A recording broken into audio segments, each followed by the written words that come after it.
coisa. Olá você, muito bom dia, boa noite, boa tarde. Nosso muito obrigado novamente no 27º Nunca Normal. Eu agora com esse fundo lindo aí, que vai matar o Cadu de inveja, dando as boas-vindas para você sempre, agradecendo meus dois companheiros, fiéis companheiros, Bruno Fiorentini em Seattle, Cadu Lemos, em algum pontinho entre Bragança Paulista e Tuiuti. E agradecendo aqui de uma maneira muito especial Karina Mesquita, que eu já apresento para vocês, mas eu queria dizer uma coisa. Nós hoje vamos fazer um raio-x da saúde mental do que está acontecendo no nosso mundo. No mundo, no Brasil, quais são os seus vetores, o que acontece no mundo do trabalho particularmente, o que acontece com a gente depois que a gente entra numa pandemia, a gente começa a viver de uma maneira completamente diferente daquilo que era a nossa rotina. Eu apresento vocês, Karina Mesquita. Karina, olha, muitíssimo obrigado, a gente sabe como é o seu tempo. Karina, pessoal, é psicóloga, ela é especialista em dependência química, especialista em saúde mental do trabalho. Desde 2005 atua como psicoterapeuta e desde 2016 ela atua como palestrante, ajudando empresas e grupos nessa questão da saúde mental e da dependência química. Karina, o programa é seu. Eu queria que você falasse um pouquinho de você e falasse como é que você entra nesse mundo da saúde mental aqui com a gente. Bacana. Rogério, Bruno, Cadu, prazer enorme estar aqui com vocês. Aliás, foi um prazer conhecer o programa de vocês. Como eu estava contando para vocês antes da gente começar aqui, tive vários insights assistindo, né? Eu me senti muito lisonjeada porque eu percebi que vocês convidam pessoas que realmente têm histórias interessantes, pensam fora da caixa, pensam junto, né? Que é uma coisa que eu gosto muito de fazer, não gosto de receita de bolo, né? Eu gosto de pensar junto. Eu acho interessante contar um pouquinho, né, do meu lugar aqui de fala, né, de onde eu venho, né, como é que eu cheguei aqui.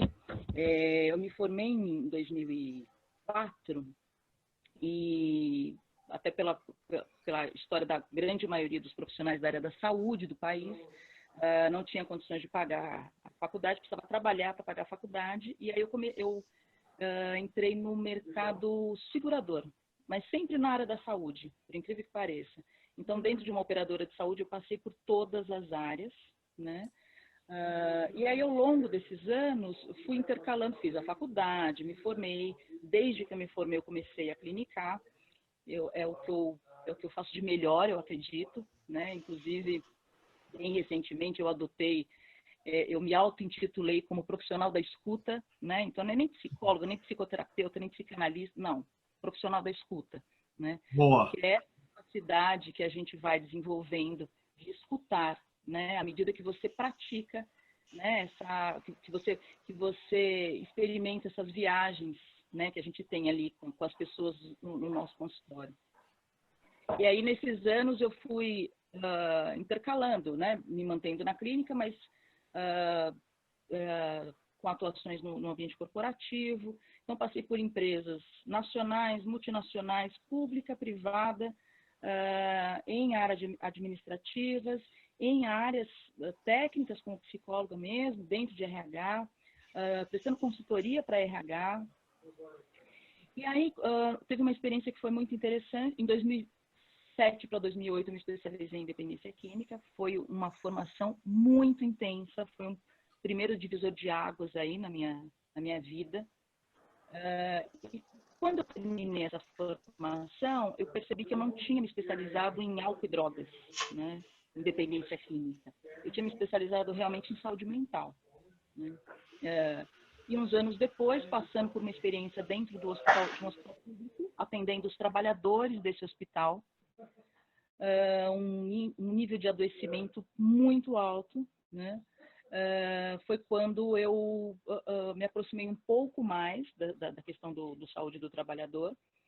Foi quando eu entendi, já comecei a entender algumas coisas como entender que o trabalho ele pode adoecer, mas ele também pode cuidar, né? Acho que esse é um ponto bacana para a gente falar aqui hoje. E saindo olha isso, eu saí de um hospital público do SUS e fui para uma multinacional americana, trabalhar como executiva de contas.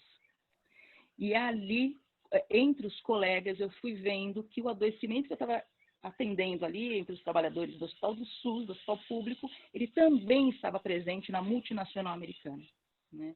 Eu falei, opa, aqui tem, né, não é uma questão do serviço público, não é uma questão do profissional da saúde, tem uma questão aqui na saúde mental do trabalhador que precisa ser olhada, precisa ser cuidada. E aí foi quando eu voltei a estudar e me especializei nesse assunto. Quando eu estava terminando essa outra formação, automaticamente as demandas começaram a aparecer, né? As pessoas que já conheciam o meu trabalho começaram a me procurar e falar, olha, o discurso era muito parecido. Karina, eu estou aqui com um volume enorme de trabalhadores adoecidos, eu tenho todos os números, eu tenho os CIDs, eu tenho todos os índices, mas eu não sei o que fazer com isso, né? Porque você pode ajudar, você pode vir aqui fazer alguma coisa, você pode dar uma luz, né? E aí foi quando eu comecei esse trabalho mais próximo das empresas, pensando a saúde mental do trabalhador. É um trabalho consultivo, né? Como eu falei, eu não trabalho com receita de bolo. Então, vamos pensar junto. Eu acredito que todos esses cuidados possíveis da saúde mental do trabalhador, eles são muito específicos, porque cada empresa tem uma história, cada trabalhador tem uma história, né? E quando eles se juntam ali, você tem uma história que é única, né? Então, o meu trabalho é sempre esse, de chegar, escutar, entender como é que não é, como é que foi, né? Como é que essa empresa foi no passado, onde é que ela espera chegar no futuro, como é que ela está agora, né? Nunca se falou tanto, já se falava antes da pandemia, né? Mas agora nunca se falou tanto em saúde mental, né? A gente tem um dado aí que para os RHs, para a gestão de pessoas nas empresas em nível global, a preocupação com saúde mental e emocional era a terceira numa lista e que esse número já foi atualizado para ser a primeira, por conta, claro, desse momento entre o pré e pós-Covid-19. Então, nunca se falou tanto do tema segurança psicológica no trabalho, né? Ambientes seguros psicologicamente. Eu quero te perguntar uma coisa assim na lata, Karina. E aí, estamos todo mundo doente? Como é que é? As empresas, as pessoas, o Brasil? Me fala um pouco, como é que você vê isso? Sem um sofrimento, então a gente está falando de adoecimento. Tá? Me preocupa bastante a quase normatização do sofrimento, tá? Do sofrimento, da medicalização, me preocupa demais isso. Mas é uma coisa, existe muita crítica sobre porque os médicos inventam a doença, porque os cientistas inventam a doença, e não é bem assim. O que eu percebo, as pessoas também, elas estão em busca, elas querem um número, elas querem um nome, parece que a hora que elas têm um nome, né, um transtorno para chamar de meu, né? Aí daqui, o doutor falou que eu tenho isso, isso e isso. Parece que só de saber que ela tem, o adoecimento dela tem ali um nome, ela já dá uma...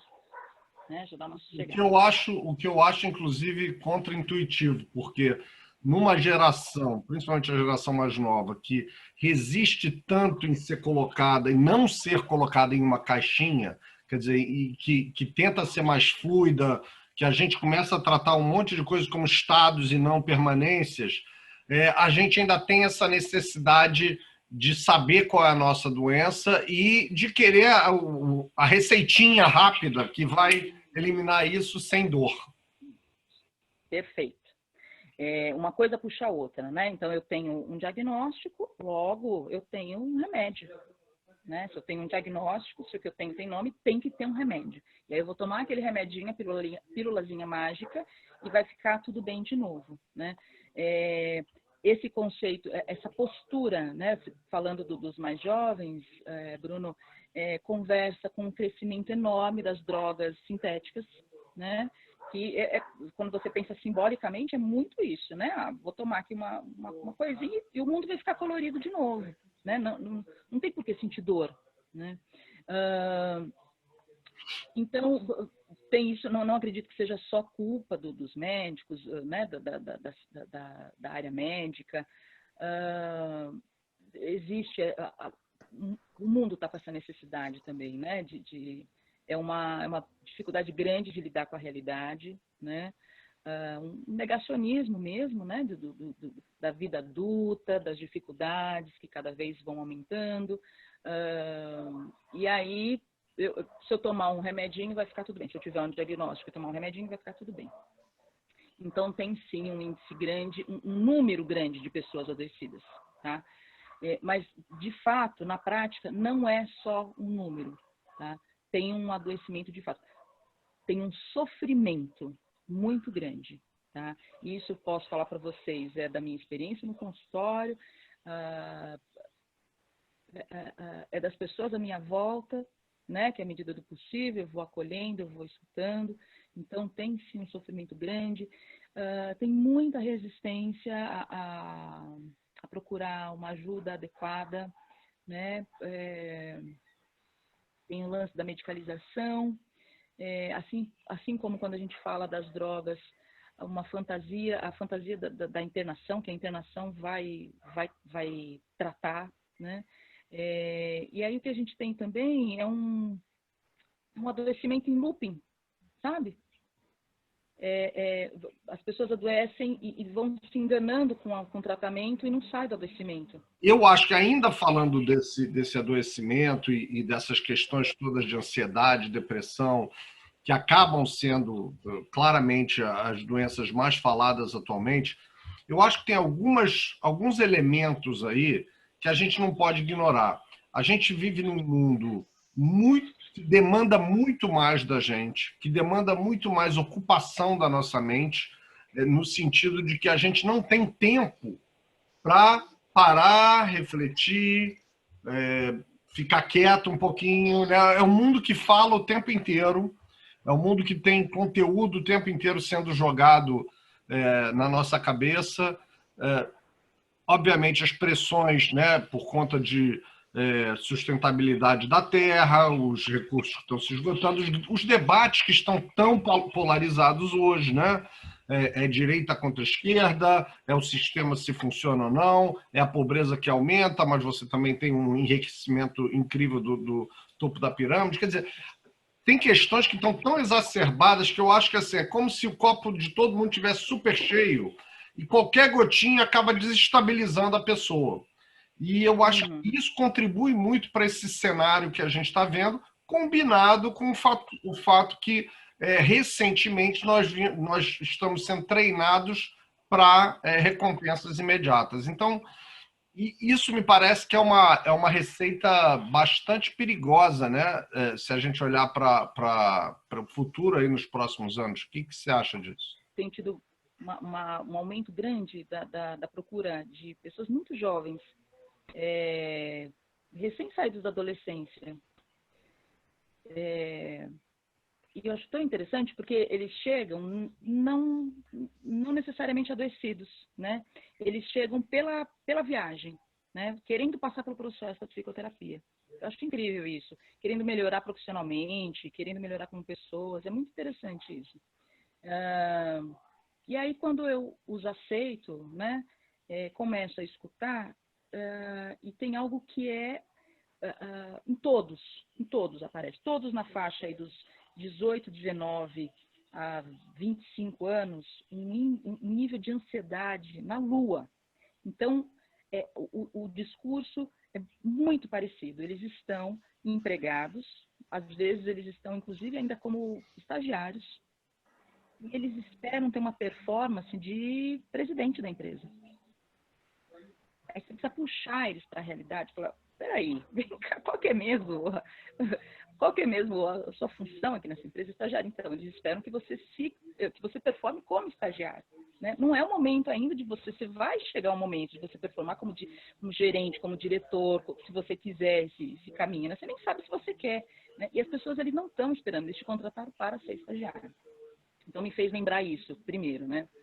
Depois me fez descer um pouquinho mais, né? Que é a maneira como a gente está cuidando das crianças, né? Eu tenho escutado muitas queixas das pessoas à minha volta e de pacientes no consultório em relação aos filhos, e algo que você falou aí, Bruno, que é o imediatismo que o recurso da tecnologia traz para a gente, essa recompensa imediata, né?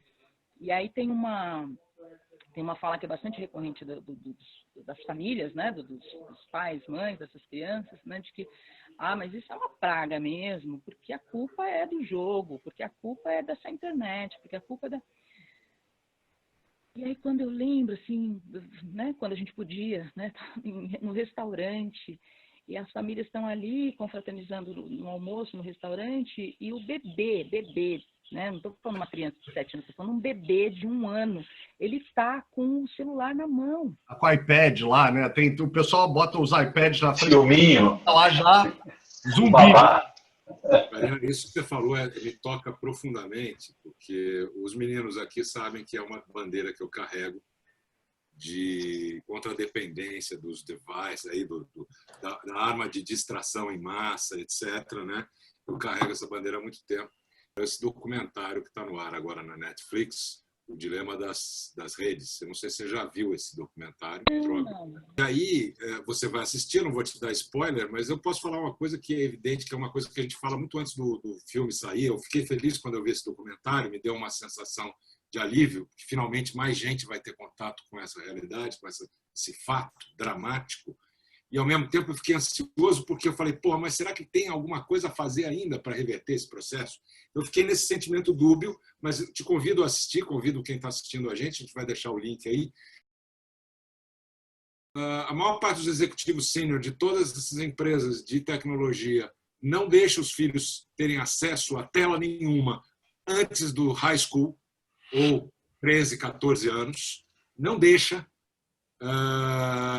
Você percebe ali, ele mistura um documentário com umas cenas ficcionais de um garoto que está claramente sendo manipulado pelos algoritmos, etc. E tal. É muito interessante. Né? Depois você assiste. Agora, eu quero saber assim, desenvolvimento cerebral de uma criança, ele é prejudicado quando ela está desde cedo em contato com essas tecnologias. É isso aí. Desculpa, eu não me contenho. Esse assunto me... Não, mas vou tentar emendar. Só concluindo o que eu estava falando, porque tem um dilema que atravessa essa história, tá? Porque aí tá a criança lá com o bebezinho lá com o celular, com o tablet, não sei o quê. E a família está confraternizando, né? Aí eu pergunto para vocês, há 30 anos atrás, quem é que estava segurando esse bebê para a família confraternizar? A babá? Ou a irmã? Ou a mamãe. A mamãe. Não era o papai. Não era o babá. Não era o babá. Não era o babá, né? Não era o babá nem era o baba. Era a mamãe ou uma babá. Era uma mulher que estava cuidando, né? Então tem esse momento eu gosto sempre de pensar que assim como o adoecimento, gente, ninguém dorme e acorda com depressão, ninguém dorme ótimo e acorda com burnout. Tem uma história o adoecimento, né? E quando a gente pensa que ao longo do tempo essa mudança, a mudança do lugar da mulher, né? Então são conquistas assim que sem fim, assim, que a mulher mudou do lugar, o que ela conquistou em termos de lugar. Só que você ainda tem muita coisa para percorrer, né? A mulher ainda, essa culpa dessa criança que vai ficar dependente do celular vai ser dela, do celular, ou que ser do celular vai depois para outras dependências, a culpa inclusive vai ser dela. Então o buraco ainda é mais embaixo, tá? O problema é mais amplo ainda aí, né? Então essa criança está ali na mão do celular, mas aí como é que a gente resolve isso daqui? Olha como é complexo, né? Não é só cuidar para a criança não estar com o celular. A questão é, mas quem é que vai ficar com o bebê o almoço inteiro, enquanto a família se diverte ali, confraternizando, contando piada, contando as novidades? Quem é que vai dar atenção para o bebê? Porque esse bebê, ele quer atenção. Esse bebê, a criança, né? Eles querem atenção, né? Então, eu acho muito injusto chegar para a criança e tirar ali o celular, não vai jogar videogame, não vai ficar no computador, não vai ficar no celular. Eu acho muito injusto se você não tem algo tão legal quanto o joguinho ali para oferecer para ela, né? Em geral, só a sua presença, né, ela inventa ali com você a brincadeira, ela, né, se você tiver à disposição só para você doar a sua presença, já é metade do caminho andado, né? Mas quem é que tem? E aí, acho que em uma dos entrevistados de vocês, não lembro agora quem foi, que falou, acho que foi o Forbes mesmo, né? Como é que você vai falar dessa dependência na criança se você está super mega blaster dependente? Acorde e pega o celular. Eu comecei a me perceber de não estar conseguindo mais lembrar dos sonhos. Porque acorda e já pega o celular. Gente, pegou o celular, acabou, apagou o sonho que você teve. Não lembra mais. Olha que judiação isso, né? Olha quanta, né, a riqueza que é um sonho, né, em termos de conteúdos, é uma comunicação ali, e você perde, porque acordou, olhou o celular, acabou, cortou. Né? Uau, reflexão interessante. Puxa vida. Então, e aí, então, assim, eu acho muito injusto você tirar ali da criança. E fato é, ninguém está tirando mesmo, né? Então, eu estou descendo aqui para a gente ver o tamanho da complicação, né? O quanto a coisa não é de agora, né? O triste é perceber o quanto isso vai se perpetuando à medida que você já tem um adoecimento, já tem um índice de sofrimento enorme, né, por aí, e a gente vê a situação se perpetuando porque não está tendo nenhum cuidado com as gerações anteriores, né? Então a gente está vendo nos adultos um nível de sofrimento altíssimo, né? Eu estou contando aqui para vocês dessa experiência que eu estou tendo e tenho conversado com outros colegas também dessa postura dos adolescentes, dos jovens adultos com a ansiedade na lua, né? E sim, eles chegam sem ter muita noção do sofrimento que eles estão passando, né? Mas já estão num nível de adoecimento. E quando a gente desce um pouquinho mais, a gente olha para as crianças sendo cuidadas, ou cuidadas, entre aspas, né? A partir da tela, né? Do filtro da tela. Karina, eu ia perguntar exatamente isso, que a gente não vê a mesma reação em todas as pessoas. Você tem pessoas que estão convivendo muito bem com o trabalho, estão convivendo muito bem com o mundo atual, e você vê outras pessoas que claramente têm um sofrimento muito grande em conviver, pessoas do mesmo nível intelectual, do mesmo tipo de família. O que marca essa diferença? São as famílias?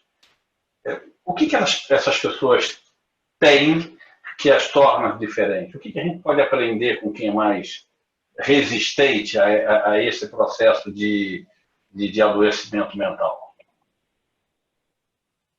O que tem de diferente com quem não adoece? Não, você pega, por exemplo, duas famílias vizinhas muito parecidas. Okay? E eu acho que pode ter um componente de família aqui, sem querer pré-julgar, porque eu não tenho a informação que você tem. Mas são pessoas teoricamente vivendo no mesmo meio, são pessoas teoricamente com a mesma formação, estudam na mesma escola do bairro, brincam juntas, mas depois elas serão adultos diferentes. Uma com muito mais fragilidade do que a outra. Você consegue identificar padrões? Será que facilita eu te responder se eu sair das duas famílias vizinhas e eu falar para você, usar como exemplo, irmãos gêmeos? Muito. Para a gente caricaturizar mesmo, assim, eu costumo, quando as pessoas perguntam o que é a psicoterapia, né, o que é esse tal desse autoconhecimento, eu costumo dar a seguinte explicação, bem didática, já entrando aí na resposta. A gente começa a ser formado, né, antes da gestação, né? A nossa psique começa a ser formada ali na ideia dos nossos pais, né? Quando acontece ali a gravidez, começa uma formação de fato ali do corpo e mais ainda dessa mente, né? Dessa psique. Começa a nascer na ideia desses pais. Como que estava essa família? Como que estava o mundo, né? como é que estava a condição econômica, financeira dessa família, se a gravidez foi desejada, né? Como é que estava esse casal, né? A nossa psique começa a ser formada aí, né? Vocês devem saber que os nossos órgãos, eles terminam de amadurecer ali durante a infância e a pré-adolescência, vamos dizer assim, né? A nossa psique também, né? E aí, o amadurecimento da nossa psique vai depender, assim como o amadurecimento dos nossos órgãos também, se vai ficar tudo bem, se não vai, a partir daquilo que vai acontecer nessa história aqui, nessa primeira infância e até ali o começo da pré-adolescência. E aí, o que popularmente as pessoas vão chamar de traumas, eu chamo de marcas. Marcas que nos constituem, né? E cada um tem a sua. A sua não é melhor que a minha não é melhor que a do Bruno, a de ninguém é melhor que a do Bruno. Cada um tem a sua, né? E quando você chega ali na vida adulta, dependendo de como essa trama se deu, de como essas marcas se resolveram, se estabeleceram dentro de cada indivíduo, você vai ter um sofrimento ou não, ou um sofrimento maior ou um sofrimento menor. Por que eu perguntei se te ajudava a falar de irmãos gêmeos, né? Essas marcas, por isso que eu não gosto de usar a palavra trauma, porque quando a gente fala trauma, as pessoas já pensam no trauma, né? Eu costumo dizer que as pessoas já pensam no trauma da novela, né? É alguém que morreu, é um acidente, é uma separação, e não é desse trauma, não é essa marca que eu estou falando. A marca é uma cena que acontece ali na infância, né? É um olhar que o pai te deu. É uma frase que a mãe te falou. Ou que deixou de falar e que você estava esperando que ela falasse. Então, essas cenas, né, que eu vou chamar de marcas, que vão constituir esse sujeito. Que vão formando essa trama, que lá na vida adulta, quando você está ali convivendo com o ambiente, vai te trazer o sofrimento, não. Por isso, quando a gente usa, quando eu gosto de dar o exemplo de irmãos, né, e isso chega muito no consultório, né? Mas não é possível, meu irmão foi criado ali junto comigo, como é que pode fazer tanta coisa errada, né? Tem uma clássica, né? A mamãe gosta mais dele do que de mim. E aí, quando não são irmãos gêmeos, né? Eu gosto sempre de relembrar as pessoas que, na verdade, cada um tem uma mãe, né? Porque cada filho chegou num momento diferente na vida daquela mulher. Cada filho chegou num momento diferente da vida daquela família, né? E essas diferenças que compõem essa trama, Rogério, que vai fazer a diferença lá na frente, elas são muito sublimes, né? E que a gente, na verdade, só consegue captar, né? Onde foi, que marca é essa, né? Nessa trama, que marca é essa, que detalhe é esse que vai fazer com que lá na frente você tenha um sofrimento ou não, ou um sofrimento maior ou menor, um sofrimento assim ou assado, né? Ou um sofrimento com si de X ou com si de Y, né? Para ficar aqui é só escutando, né? É só, como eu digo para os pacientes, é só a gente percorrendo de volta nessa história, para a gente conhecer essa trama, revisitar essa trama, né? E compreender como é que ela se deu, né? Quando você conta, você revive, e você tem a oportunidade de rever essa história por outros ângulos, digerir melhor aquilo que ficou entalado, né? E nisso você vai compreendendo como é que essa trama se deu, e a partir dessa compreensão, que popularmente nós vamos chamar de autoconhecimento, né, você consegue fazer escolhas mais saudáveis para a sua vida.